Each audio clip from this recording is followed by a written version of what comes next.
la la la la la la. Bu bir karalama defteri ve ağlama nöbetleri, perişanlık ve de yalnızlık korkusu karartmışsa eğer kalbini. Bu bir hüznün eğlencesi, döndürür başını mutsuzluktan. Mutlak acı ve ölümsüzlük arzusu sarmışsa eğer zihnini.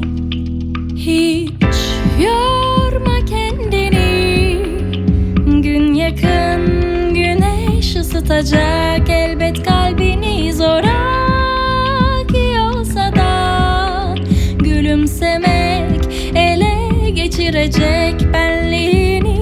Her an mı gösterdi hayat sana hiç bitmeyen matemini? Yoksa sen mi görmedin? Çok az sabır, mutluluk senin için dünden hazır. La la la la la.